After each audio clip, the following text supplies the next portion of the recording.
So I'll go ahead and get going here, and I'm going to show you some websites and some things like that for just that.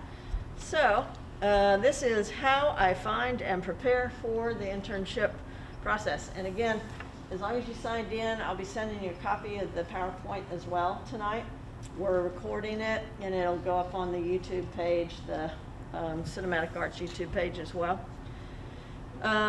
So this is today's agenda. We're going to talk about different types of internships. There's a bunch of different types out there.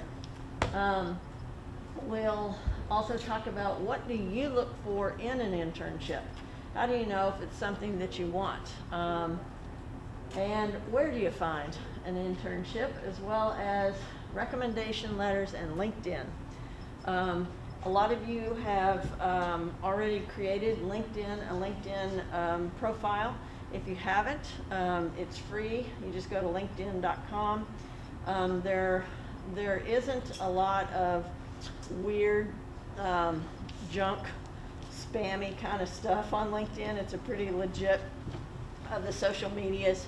It's a safe place to be. And the business world uses it, even the artistic business world uses it, and it's just a really good thing. You can follow people, so thought leaders or whatever if you want, artists, friends or whatever. And recently, it was a while back, but I followed the CEO of General Motors. She had put out some LinkedIn posts that were really fascinating, what she wrote about. And I don't build cars, I don't sell cars, I drive cars, but that's about as close as I get to cars. But it was fascinating enough for me to follow this woman. And last night I just looked at my profile, and in the connections, people will ask you, hey, let's connect. And she actually had sent me a connection link, the CEO of General Motors. So I, of course, accepted, because why not?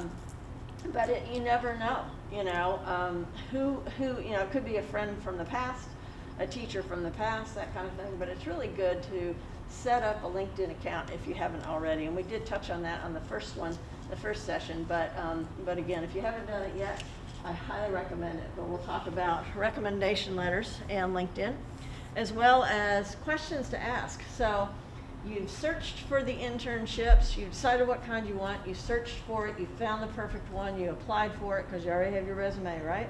And you've sent in recommendation letters, and they say, great, we want to interview you for it. So this is a little section about things for you to ask the interviewer, because they always say, so any question, do you have any questions for me? You always want to have something, no matter who the interviewer is. You always want to have a question or two, and it shouldn't be like, how much will you pay me? How many days off do I get? That kind of a thing. You're going to want some meaningful questions. So I'm going to give you a few of those, and we'll talk about those. Feel free to raise your hand and stop me if I go too fast, or if there's any questions. I welcome a dialogue rather than just me talking and talking and talking. So what kind of internships are out there? There are ones for school credit, there are paid internships, and there are internships that are both, where you can get both. There is an internship packet that I'll send out as well with the materials. That can be also found on the uta.edu/art website. And it's the internship packet that you fill out, and that when you're applying for internships, or when you get an internship, it's a packet that we use with your sponsor of the internship, your faculty sponsor, and you, as well as your employer, fill out different parts of it, and then at the end of the semester, submit it for school credit. If you're not doing it for school credit, you don't need the packet, but I will be sending that out. And that goes through the, how many hours, credit hours, and how many hours you have to work a week, that kind of thing. Gives you all the details in it. So, but those are the three basic types of internships, either paid or school credit or both. So how many hours, things that you want to think about when you're thinking about internships and when you're searching for an internship that would be good for you is how many hours a week do you want to work or can you work, given your school schedule, given other commitments, given that you don't want to go crazy and overdo and not be able to have time to sleep and eat and play some, you know. So how much of a time commitment do you want? And there may be some internships out there that are just, you know, a couple hours a week. That's not going to qualify for school credit, but if it brings in a little extra cash and it gets your foot in the door and gives you some experience, there's no fault or foul in that at all. And then you'll want to think about what semester do you want to take it. Are you thinking of a internship next spring, or are you thinking about for the summer? Are you thinking about one semester for the summer, or maybe both semesters for the summer? You're thinking about fall. You know, it's up to you what you want to do and how much of an internship you want to do. But you want to have an idea, because when you start searching for the internships, they'll have things in there like need to start right away, or it's for spring of 22, or it's not until fall of 22, that kind of thing. So know in your mind what you're looking for, and we're going through the advising process right now and just about finishing up with it. So it's a good time to be kind of plotting ahead. Maybe next semester all these great classes are being offered, so you don't want to do an internship, but you maybe want to think about it for the summer or for the fall. And then do you want a local internship or one that's, you know, that you travel for? Out of state, out of the country, you never know. We have a travel abroad program in Korea that we offer every summer. I'm not sure if they have internships, but I know we have a lot of animators in the house tonight, and Korea has a lot of animation going on over there, so I bet there could be some internships over there. And maybe you go do a semester of the study abroad and then you stay an extra semester for internship over the summer, you know, because there's really two semesters in summer. So there's lots of opportunities, and you know, I'm happy to talk to you about the study abroad. Professor Chun runs the program and can give you all of the details, but don't think, oh my God, study abroad in Korea, that's going to be expensive. No way. There's a whole lot of tuition and scholarships and things like that to help offset. And I've heard of some students doing the study abroad in the summer where basically they just had to pay for food. You know, the other scholarships and stuff paid for the travel as well as the room and board and the enrollment in the classes, and you're getting school credit for that over there. So there's a lot of great opportunities. You know, think as big as you want or as local as you want when you're thinking about your internships. And then do you hope to maybe work for this employer upon graduation? You know, is it that kind of an internship you're looking for, or is it just something to get you some credit and get your feet wet? You know, internships are great for learning what you want to do as well as what you don't want to do. And so you may be thinking, ooh, do I want to be a colorist, or do I want to be a storyboard artist? And you may, in doing an internship for one of those, realize, you know what, I want to do the other thing. You know, so an internship, you can't lose. You're at least getting paid, or you're getting school credit, and you're potentially opening a door for a job later on, as well as potentially realizing I want to do something else later on rather than what I did the internship in. So there's lots of great benefits to internships. So where do you find an internship? And this is a bunch of hot links here. I will go to this and minimize this guy and bring this up and show you these real quick.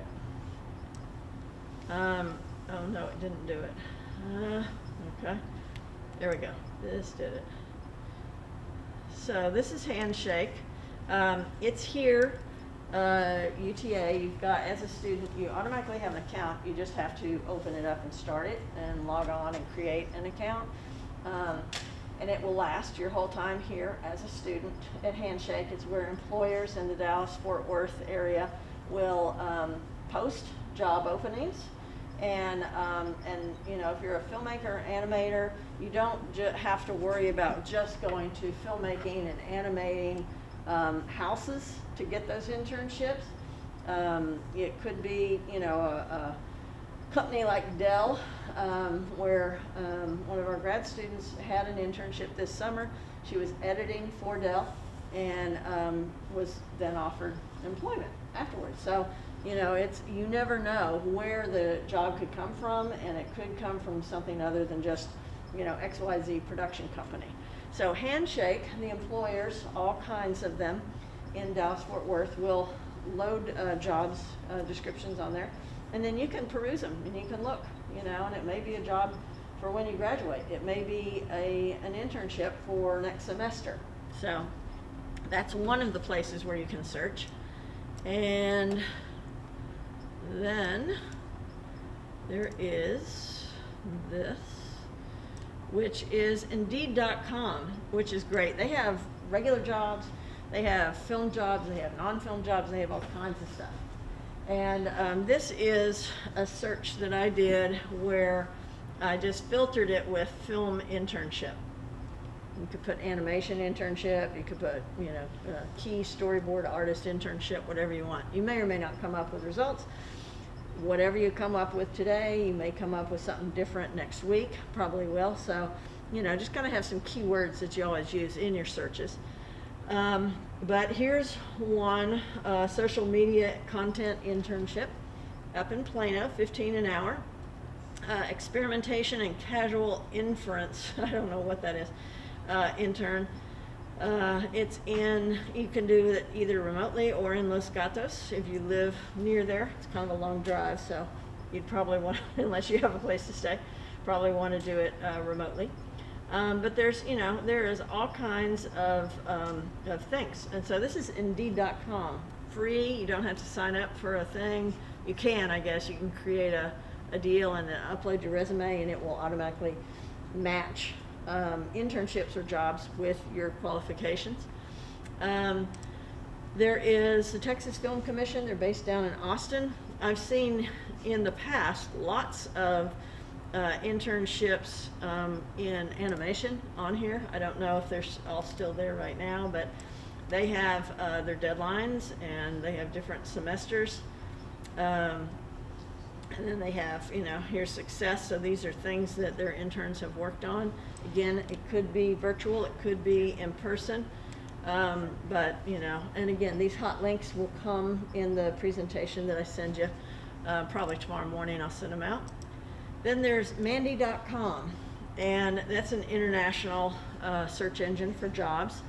And you can, there's, you know, jobs auditions, professionals, employers, agents, everybody. A lot of people use this in the industry. And so you can create, you can join for free. They probably have tiered memberships where you spend a little more.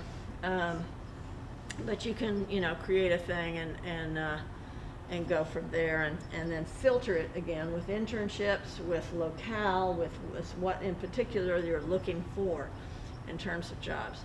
Then there is Production Hub, which is another search engine for jobs in film and animation. And, you know, this one I had already, I think, yeah, video production job, all categories. So then sometimes you want to filter it, and you can filter it by, you know, VR, animation. Let's see what's there tonight.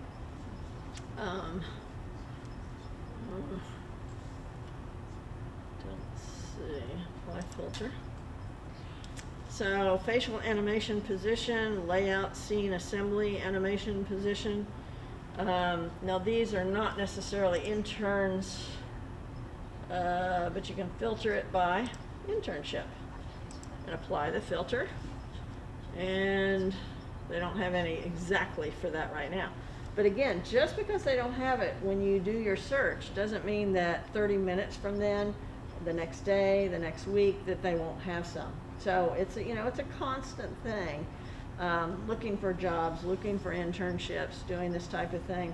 It's rarely is it a one and done kind of a situation. So, and then entertainmentcareers.net, another legitimate search engine. There's some that are kind of, not as legitimate. These are all legitimate ones that are not like Craigslist or something like that. They're safe to use. Many of them are free. They just want you to create an account. You'll probably get some, junk mail or something from them saying, hey, do you want to upgrade to this? But other than that, there's not a huge downside to them, I don't think. But you can sign up for job alerts here.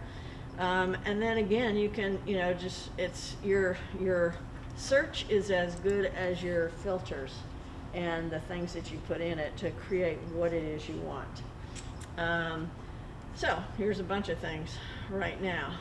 Remote, and it's Hollywood Insider. It's in Hollywood, writing, content creation, but it's remote, so that's a great thing. So, all kinds of stuff there. And then this is biginternships.com, which I'm not as familiar with. It looks legitimate to me. Walk around in it. You don't want to pay for anything. I mean, if it's $30 for a year on Mandy.com, have them send you, hey, this sounds just like you, and that kind of a thing, that's okay. But if they're asking for 100 and over, reach out to me and let me know. Most of these places, they used to be free, and then they caught on and they got so used so much that they've now made it where, if you really want the full experience, send us $30 and then we'll create a page for you and that kind of stuff. So, so those are just some places where you can relatively quickly and easily do a search for your, and that's all these links here on the presentation, just to kind of get you going. And there's a lot more out there. You can always Google film and you want to always use the Ampersand, film and internships, and you can find some there, or animation and internships. Every little searchable nugget, always put the Ampersand between the two so that it just looks for those, not all of those words. Because if you ask it for, film internship, lead animator, it's only going to pull up ones that are internships where you're a lead animator, which there aren't going to be any, because lead animators aren't interns.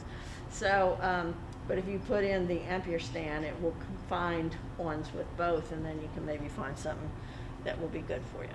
Any questions about the search engines or anything? Yeah. What's the Ampersand?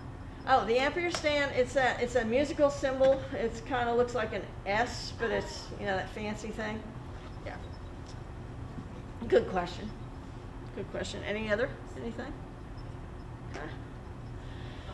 All right. So you've ID'd an internship that you're really interested in. Hopefully you've already got your resume. You've put a resume together. You've got it where you want it to be. It shows your best college work in your chosen field. It also shows volunteer stuff. It shows summer jobs at, behind a counter. All of that is valuable because it shows your character. You show up on time. You can work with others, that kind of thing. But I can't stress enough, put in your film work. Whether you author it yourself or whether you work on a team, always just put the title of the project, the year that you did it, and what your role was on it.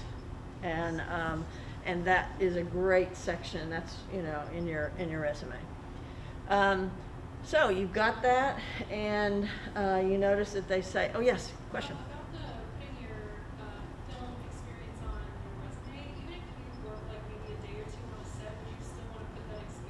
Oh yeah. Okay. Yeah, so the question is, even if you worked on a set for a day or two, or on a professional project, or semi-professional, you helped friends over the weekend, put all of that out there. It shows that you know how to, like they could always reach out to the person and say, did they show up on time? Did they understand, what this process was? Did they know what the difference between a tripod and a C-stand was? Do they know how to do this type of animation? Do they know how to speak the speak and work on it with a team, because filmmaking, if anything, it is a collaboration. Even animators, does anybody make your film completely by yourself? Right. You've got to at least have a voice actor. Even if you do everything, you still have to, probably get somebody else to do the voice. But rarely are you going to do it all yourself. So, and the same thing for, we've got 3 people tonight to shoot an this event. And so it's always a collaborative art form. So yeah, put everything on there. Now what you can do is, as you continue to build your list of work, then you'll take off smaller things, older things, things that you are just a helper, PA for a day, that kind of stuff, and just have your best work on there. So, but definitely include more is better. Send it to me. I'll help you refine it, and we can talk about it and say, that one I'd leave on, this one I'd put over here, that kind of thing. Great question.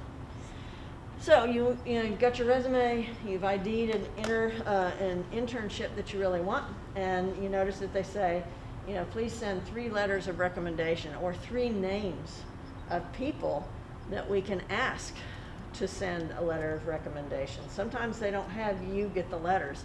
They just ask for an email address or a phone number of people where they can call or email directly and say, this person lists you as a recommendation, what was your takeaway on them? So what you want to do before you send everything in is you want to identify who those people are.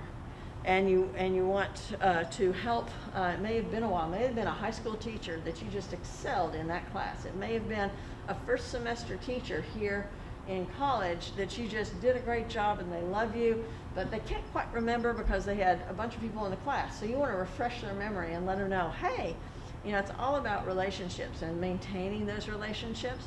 And you can let people know, hey, I'm looking for an internship. I'd love to use you as a recommendation. Would you be willing? Ahead of time. So then that way, you'll see that I've got a list of questions that you can give them, or they will give you, or you can be thinking about in terms of your time with them.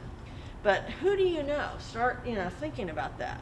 And there's a bunch of different people in your life. You all may be thinking, I don't know anybody to recommend me, but you have past employers, worked a summer job here and there, maybe working here on campus, anybody, instructors, maybe somebody from high school, professors, somebody from college, though all of these people can provide a recommendation for you if the situation's right. If you did well with them and they're like, yeah, sure, I'd be glad to help you. Not everybody will for all people, and so that's why I say it's a relationship, and you want to maintain that relationship. Once you've had them in the first semester, don't just leave them in the dust and think, I'll never see them again. Keep that relationship going. Let them know I'm still in the program, and I'm doing this, and it's hard, or it's really great, or thanks for this, or whatever. It's all, filmmaking is relationships. So you want to keep those going. So your professional network. Again, you might have PA'd for a day. You might have worked for somebody on a set for a couple of days.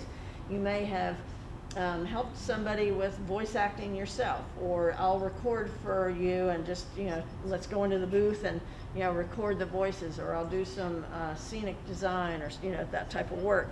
You never know. And then you may be in a club, either here on campus or a professional club outside of campus. And those are professional network as well, but, really think widely about your network. Your friends, your colleagues, your cohort, everybody that you know in school, and then outside of school who knows your work ethic and who you are as a person on a set or on a project, and what you contribute and bring to it. Then there's volunteer coordinators. So you may have volunteered for a summer, summer camp, or done some church work, or something with the YMCA or the Red Cross, emergency relief, that type of thing. Don't, think, I did this Red Cross thing when I was in the 8th grade. That's a big thing. A lot of 8th graders don't think to donate their time to a charity, so that's a big thing, and that I would definitely put on my resume, So So all of that matters. And I've done Red Cross and work like that, and as a working professional who's been in the industry for many, many years and teaches, I still include that in my resume. It's on my CV, so it's in my faculty profile. So, and then your LinkedIn connections.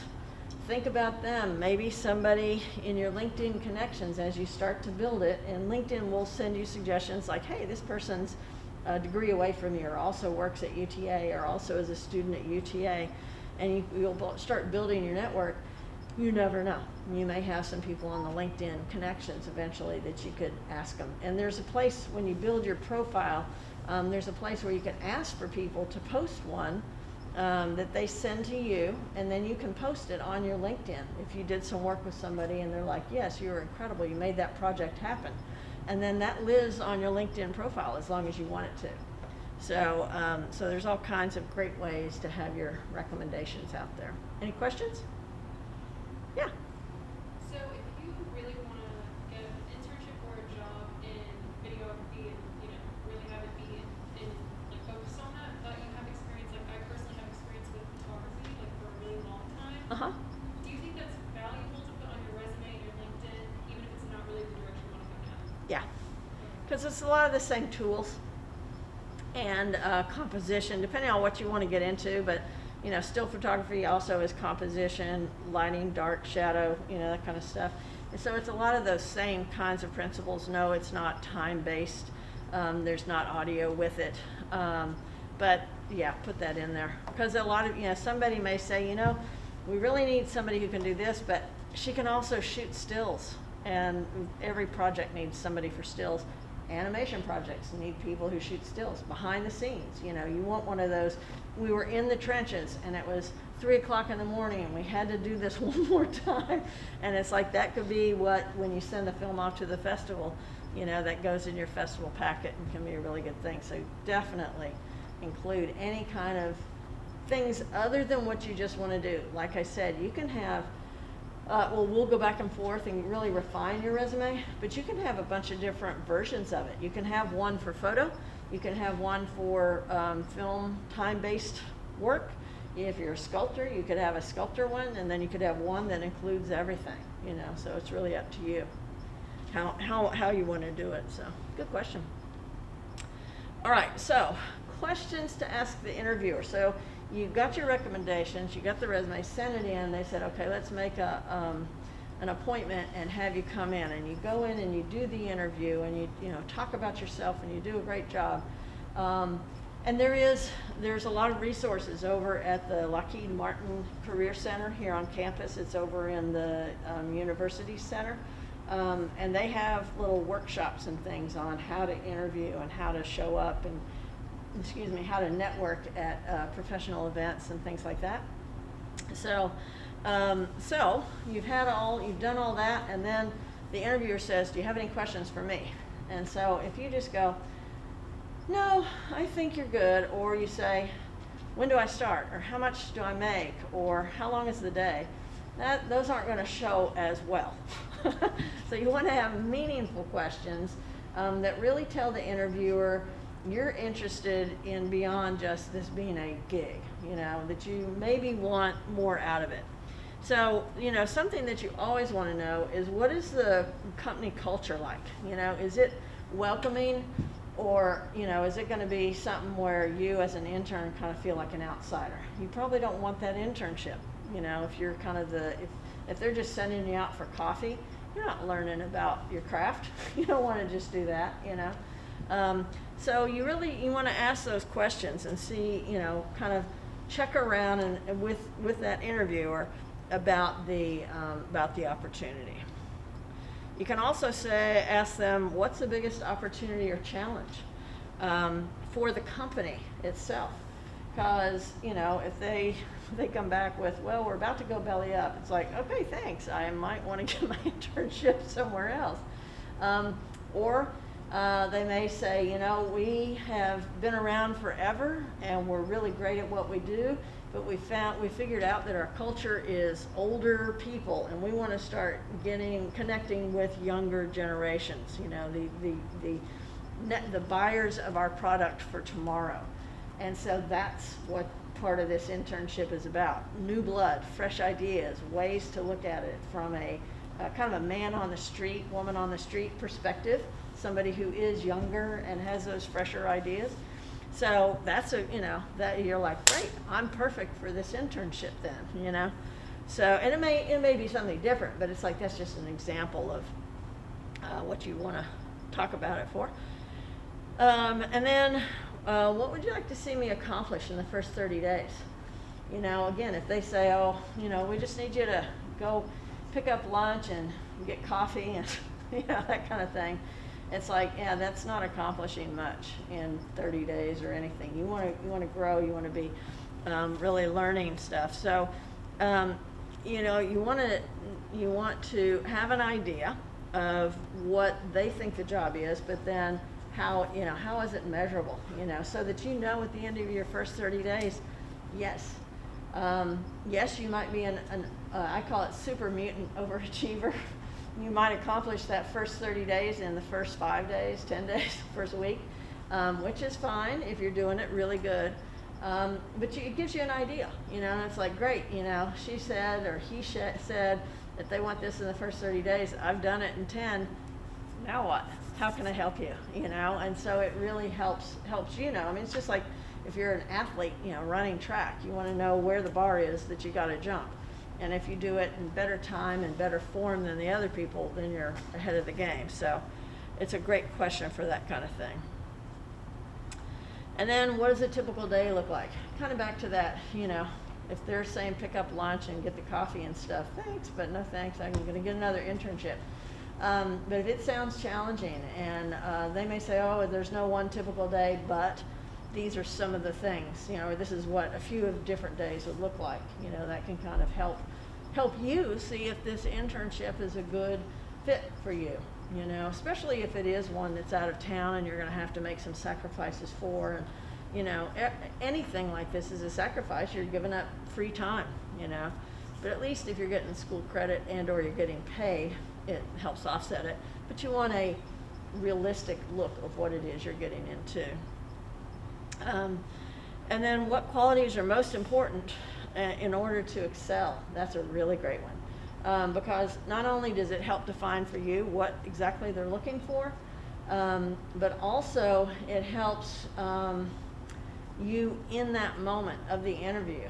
If they say, I need somebody who's a self-starter and who knows how to spearhead a project, or who knows how to sit quietly but take really good notes and report to the supervisor, and that helps the supervisor stay on track. That's great, and you can say, oh, I'm perfect at that, and tell them why, and give them a little bit more dynamics about who you are. And the more dimensions that they have of you as a potential employee, albeit intern, the more saleable you are for being able to get that job, Because if, again, you've asked this question and somebody else might have just gone, well, how much does it pay? Or what time do I click out every day? That kind of thing. So it's, the more dimensions and dynamics you can show of yourself during the interview, the better. And then what does the onboarding process look like? Is it super fast, like, oh, we're going to throw you right into the den, the den of wolves. You'll be hitting the ground running. You won't know what you're doing, and you're just going to have to figure it out, which is kind of scary. Or, the first 3 days you're going to follow this person around. The next 3 days you're going to follow this person around.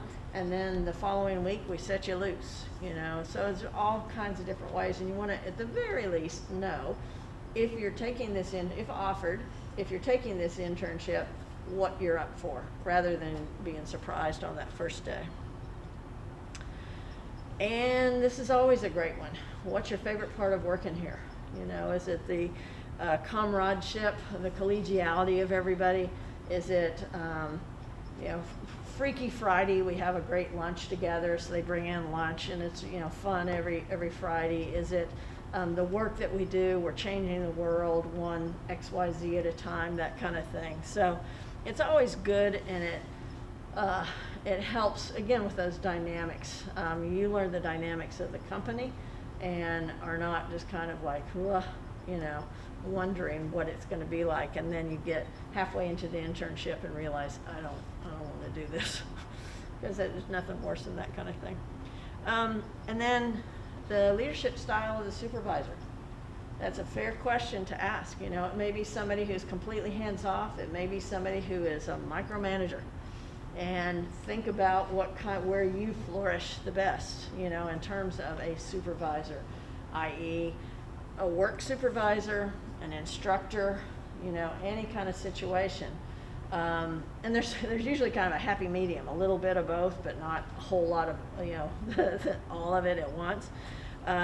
But everybody's different. You know, some people need and want more guidance along the way. Some people just want, you know, just point me in the direction and I'll go get it, kind of thing. And then what are the day-to-day responsibilities? Again, if they say you're picking up lunch and coffee, no thanks, that's not an internship. If it's an unpaid internship, the Department of Labor has laws against them doing that. Just having you as an intern to do grunt work, that's not what internships are about. They're supposed to be for things that they don't pay somebody else to do. And coffee and lunch, they would have to pay somebody to do. So it's about you growing and getting valuable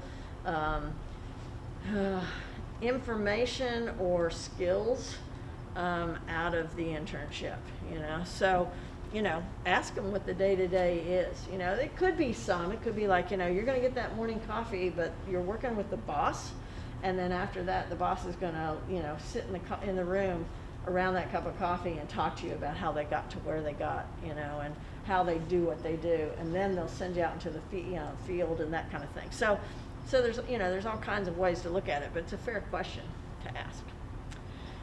And how do you evaluate the performance of this position?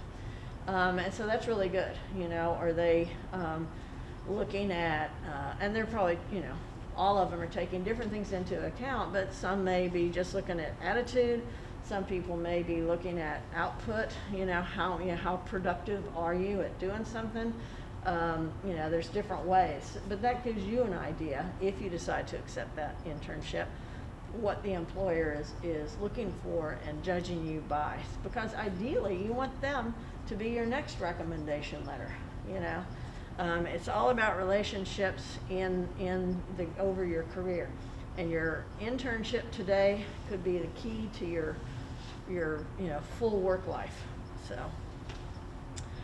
So any questions or any kind of, if you need feedback on your resumes, on your, I need to pull up this other document, sorry. One other thing here. This is my email address.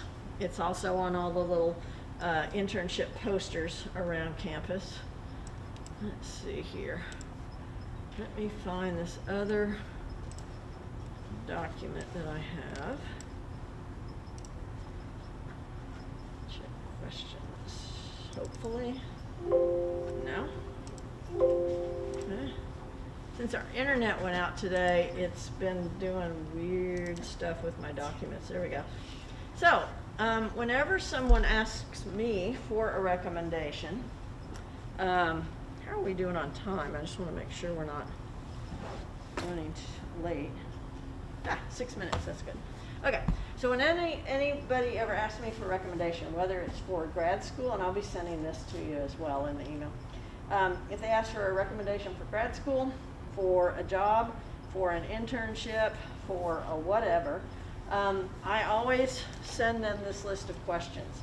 And that helps me, and not everybody will do this, but if you look at this list and consider it in terms of anybody that you are going to ask for an internship or for a recommendation letter, it will help you know what you're wanting out of them in their recommendation, you know.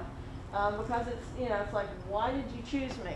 What about you makes you believe I'd be a good recommendation, you know? Because you don't want to just ask somebody because, you know, you had A class with them or you had one day of volunteering with them, or you just, knew them briefly and, well, they're as close as I can get. Think about people that could answer these questions, and hopefully in a good light, for you.